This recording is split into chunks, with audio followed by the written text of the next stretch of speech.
Hi there, this is my mealworm masterclass that I have been threatening to make for well over a year now. I'm finally getting to it, and hopefully after you've watched this video you will feel well equipped to look after the mealworms you've either bought from me or you've sourced from someone else.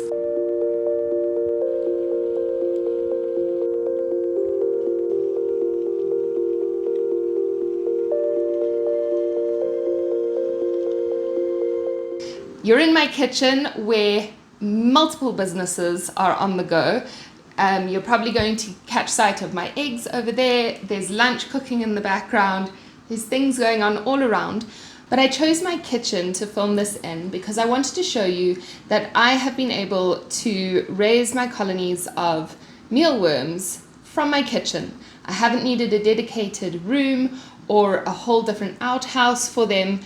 I've managed to grow my colony from this size to now enormous, just from being in our home. There's nothing special that you really need to buy. You can make do with probably what you already have or some low-cost containers that you can order online or find in a shop. So why do you even want to keep mealworms? You've probably already done some research on this, but many of my customers think it's a good idea because they've heard about it, they buy my mealworms, and then they go, well, what am I going to use them for and how do I look after them? So if you're one of those people, you are wanting mealworms because they are very high in protein. They're 20 to 25% protein, and when they're dry, they're even a higher percentage. So they're really great for chickens, especially in a harsh winter, to boost their protein and to support their feathers. They're great for reptiles, fish, hedgehogs even. I've had quite a few customers want mealworms for wild birds that they're trying to raise because they've found them fallen on the ground, abandoned, etc. They are very quiet and they hardly smell. If you do start smelling them, it's probably because you have a moisture problem and you've got to sort out that problem. But a healthy colony of mealworms, you can barely smell. All you smell is the bedding that you've put down for them. They're also great because you don't need a big whack of space to keep them in. Like I mentioned at the beginning of the video, I've managed to expand my colony just within our home and finding different spots for them. Obviously, if you're wanting to go into farming them, then you'll need to think way bigger, like everything in life. But for home use and for just trying to grow and manage them in an easy way, they really don't need a lot of space and they don't need a lot of tending to. Another positive about mealworms is that they live all year round. They don't go dormant, they don't die off and then you have to source more mealworms unless your circumstances mean that maybe they've died because they're unhappy. But they're really low maintenance like that, is that they just tick over all year. Of course, in winter, they probably slow down their cycle and you just won't see as much growth in your colony. But come summer and the warmer months, they really love to just reproduce and expand. And you don't have to do a lot of work for it. Now, everyone likes to talk about the positives of mealworms and how easy they are and what a high source of protein they are. However, I'm going to be honest that there are 3 things I want to share with you that you must know about your mealworms and not expect anything else because they're not going to change. One is that they only suit patient people. Their life cycle is around 3 months. So if you're thinking of these mealworms and they're going to reproduce and they're going to expand within a few weeks, that's not the case for mealworms, unfortunately. Number 2 is that you cannot replace one animal's whole eating plan with mealworms. They aren't going to provide an animal with all the nutrition that they need, unless you find an animal that only eats protein and doesn't need anything else. But they can form part or replace part of a feeding system for an animal, and that will be the protein part. But you probably won't ever be able to replace a whole food bill for your animals just with mealworms. The third point links to the first point is that they're just generally slow. So compared to going and buying them in a shop, the mealworms themselves, or going to buy stock feed for your animals or whatever else you need to buy for them, they are going to be your slowest part of your food system for whatever you're wanting to feed them to. You do have to wait, like I was saying, you do have to be patient, and it is way quicker to go to your local pet shop or grocery store and just buy the food that your animals need. Right, let's get on to the containers that you will need to use to keep your mealworms. If you're starting with the starter pack that I've sold you, which is why I'm making this video, is for those who have bought my starter pack, is that all you're going to need for what you've got in your starter pack from me is a container around this size. It does not have to be this container, just something that has opaque or clear sides and smooth sides, nothing that a beetle can walk up. 20 centimeters deep is ideal. If it's deeper, perfectly fine. If it's not as deep as 20 centimeters, you might struggle. But these containers I have used for a very long time for my colonies. The only reason that they are not full right now is that my colony has grown so big that I need these kind of containers now. But if you're starting small, don't buy this container yet. Buy 1 or 2 of these so that when you expand, you have one to split the colony in and keep going. What you want to avoid are containers that are made of fabric or cardboard or metal. If it's cardboard, then it runs the risk of absorbing moisture, and that will create a moisture problem in your colony. If it's metal, you run the risk of having rust or condensation, and if it's a fabric container, then your beetles are probably going to climb right up and get out. In terms of covering your containers, most people will tell you that you need some kind of gauze, or you need a lid with holes drilled, and you need to cover your colony. I think that is a very good idea, and I would do that as good practice. Have I done that with raising my colonies? No, I haven't, because I didn't want to drill holes into my container lids, because what if I need the container later? And probably just because I'm a little bit lazy. Have I had a problem with not covering? I personally have not.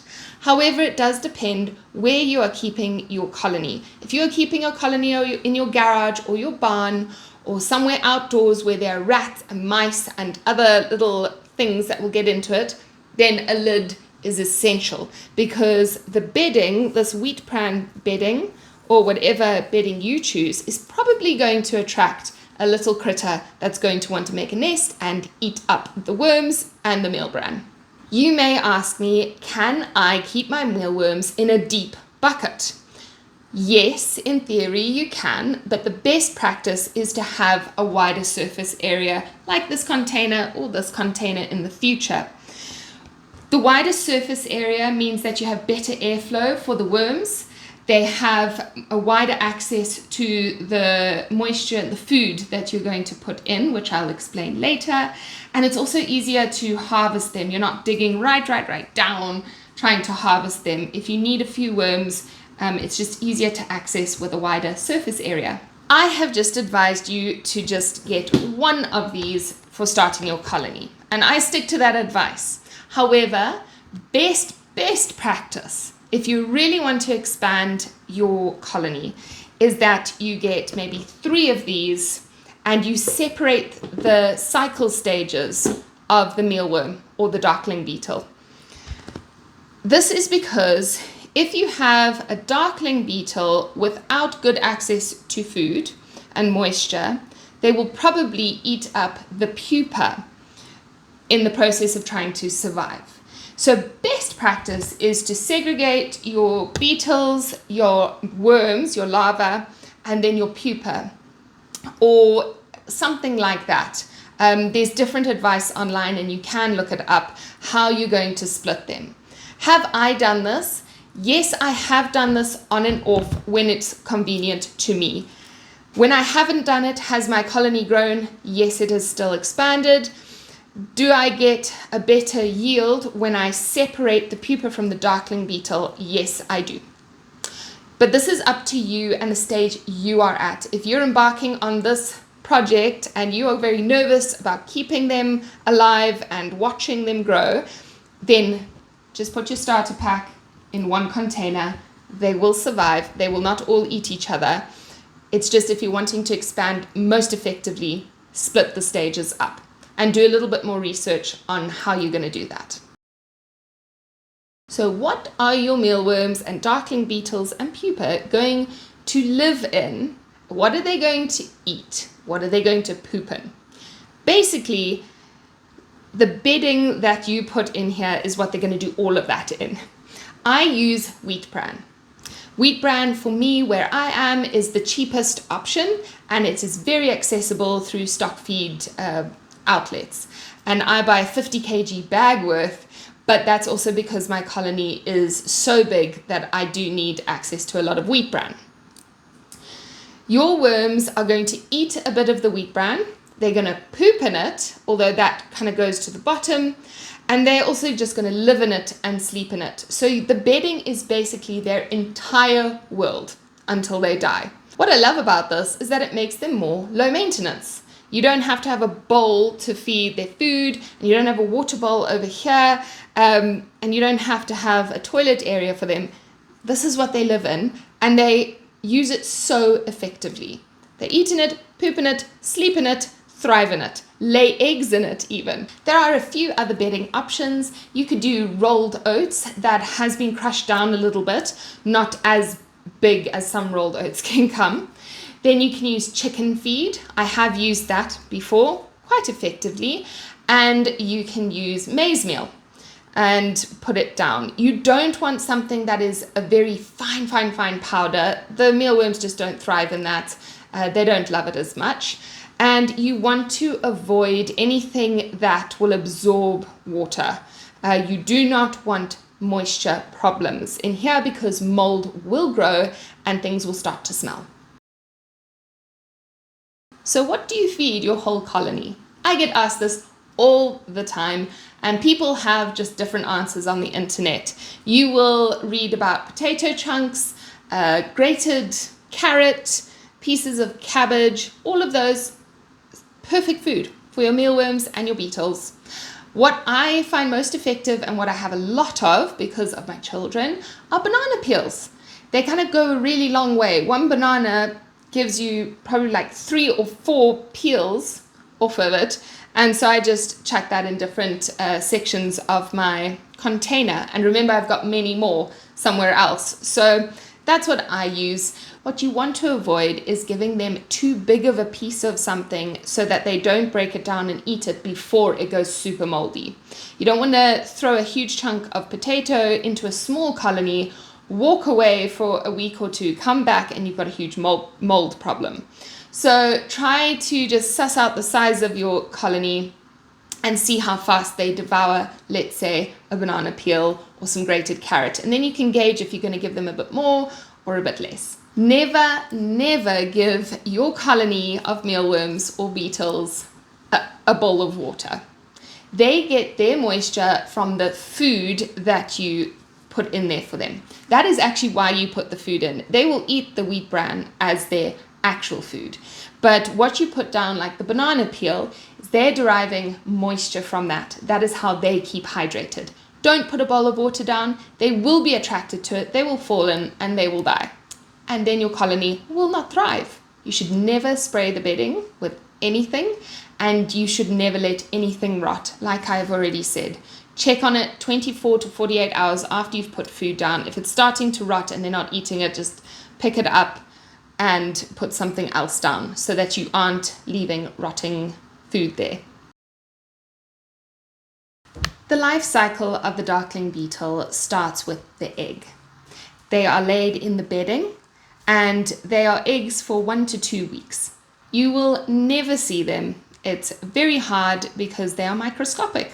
The second stage is the larva stage, which is the mealworm stage as we know it. And that can last up to 8 to 12 weeks, and this is temperature dependent. You will see this difference in winter because it'll probably take closer to 12 weeks for the mealworms to finish their cycle. Whereas in summer, after 8 weeks, they're ready to turn into pupa. During this stage, the larvae or the mealworms shed their skin several times, and you will see the shed skin on top of the bedding. This is also the feeding and the growth stage.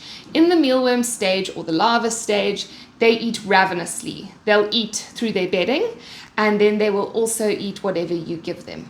It's also the stage for harvesting, when the mealworms have grown from their microworm form to a bigger form. This is when you harvest them and you either dry them or feed them live to your animals, whatever you're wanting to do with them. That is when the time is right. Especially in this stage, temperature is important, like I mentioned. If you keep them in a warm room, they will grow faster. If you leave them in a cold room, they will definitely grow slower. The third stage is the pupa stage, and it's a stage of transition. The pupa are creamy colored. They do not move, but they do sometimes wiggle around, but you won't find them moving from one side of the container to the other. This is a very vulnerable stage, like I've already mentioned, is that if the darkling beetle in the same container is hungry and doesn't have easy food to access, they will end up eating the pupa. Pupas stay in this form for 1 to 2 weeks before they hatch into darkling beetles and then enter the breeding phase. Stage 4 is the darkling beetle stage. They start off as light brown and they quickly become more of a black color.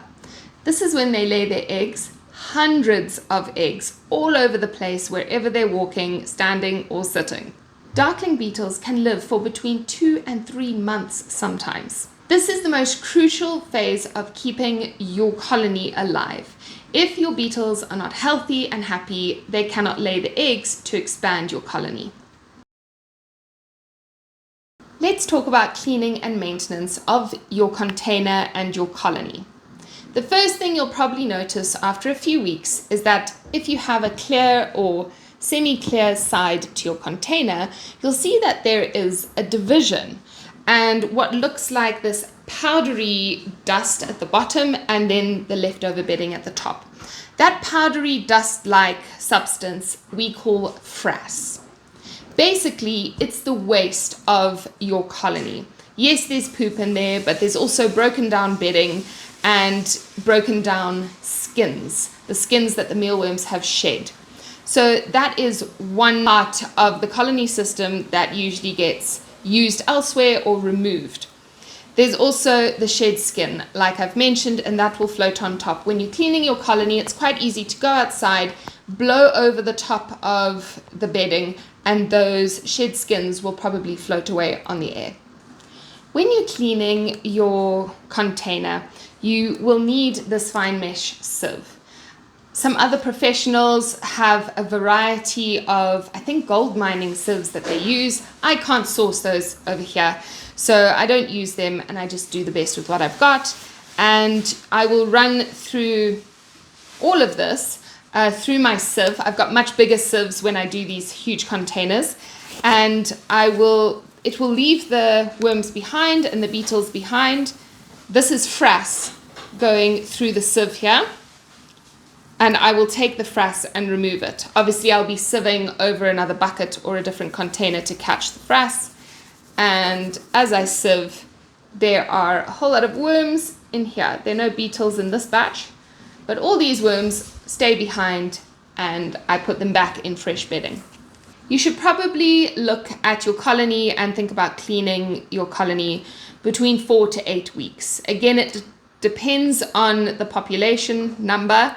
The more worms, more beetles there are, the quicker they're going to go through that bedding and you will need to replace it. A smaller colony with a lot of bedding in a big container is obviously going to take a lot longer to get through and you won't need to clean it as quickly.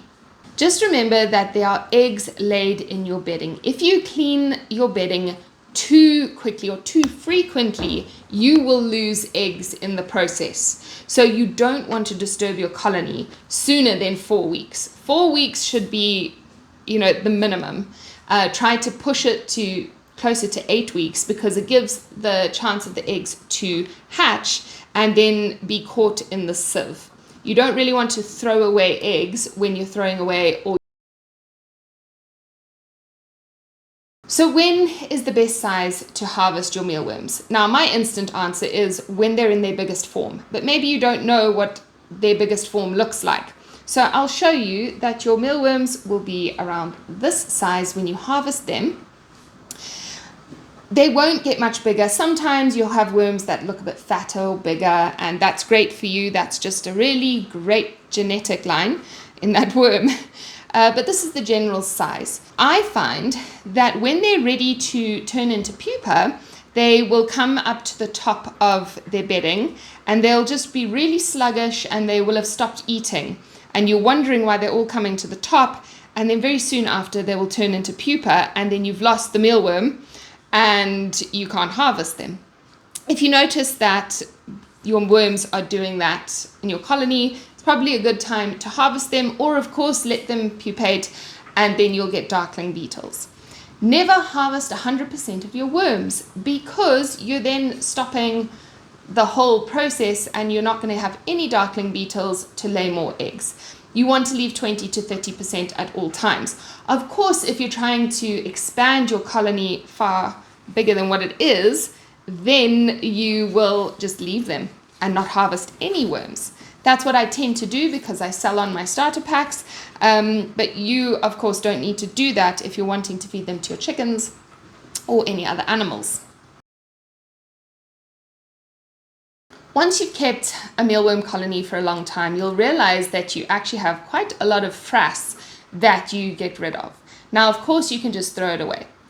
Or you can keep the frass and use it in your compost heap. It's brilliant in your compost heap. You can actually also sprinkle it on your vegetable beds. It's got high nitrogen value, so it makes it really good for your garden. And I think I've seen many other recipes and ideas online that you can look up. But I just wanted to note here that you don't have to throw away your frass and not use it. There are other uses for your frass. And in some companies in other countries, they are selling the frass to people. Another thing you're probably going to be throwing away a lot are dead darkling beetles, because they leave their bodies behind after they have passed away and laid all these eggs, of course. So I can see hundreds here at the top of my colony, just picking up 3 now.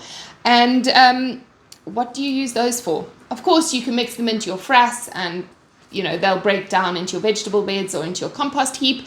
But you can also give your chickens the dead beetles. I don't know about other animals if they'll eat the dead beetles, but chickens will certainly munch on them and they'll get a nutrient boost from them. I want to address 4 common problems that pop up with mealworms. I may have already mentioned them, but I just want to go over them just to reinforce. Number 1 is mold. That comes from poor airflow or vegetables or food matter that you've put into the bedding and they haven't eaten fast enough. Of course, that is mitigated by not overfeeding them, by having good ventilation and dry bedding.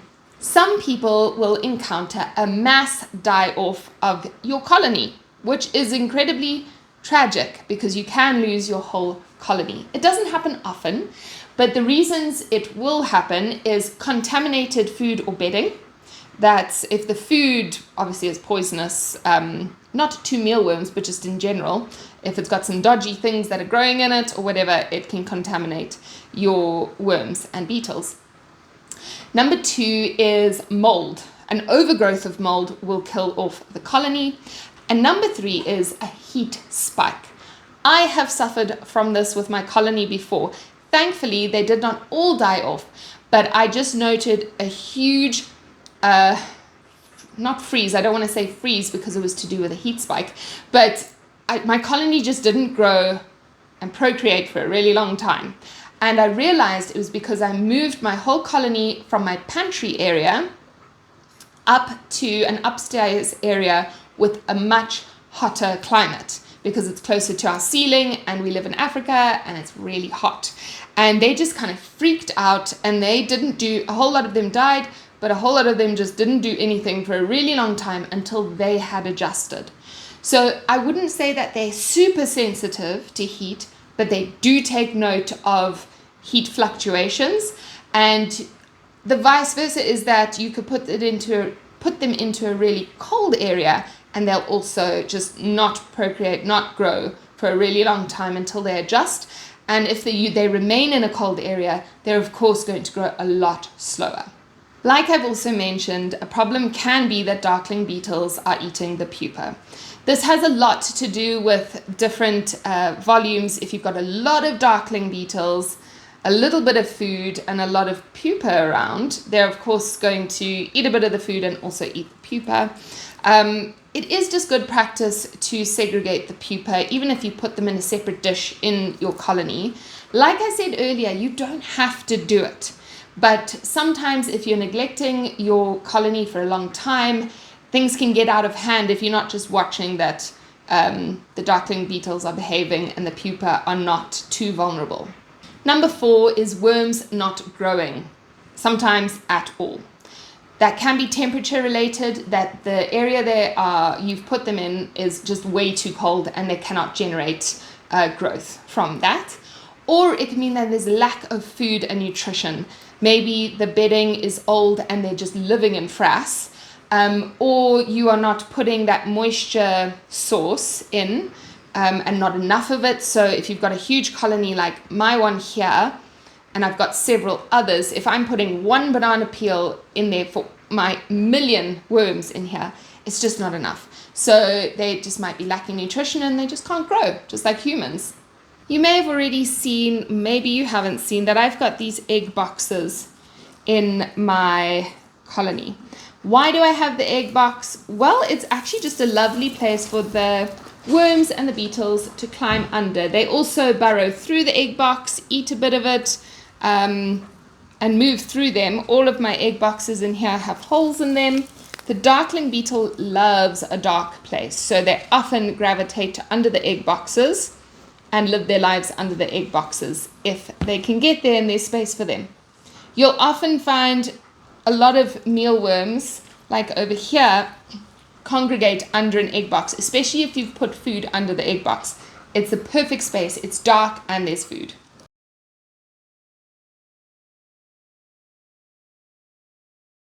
So this has been my mealworm masterclass / crash course, I think. I've addressed almost everything in a nutshell and given you very many options. If you have any questions, please post them in the comments below and I will address them.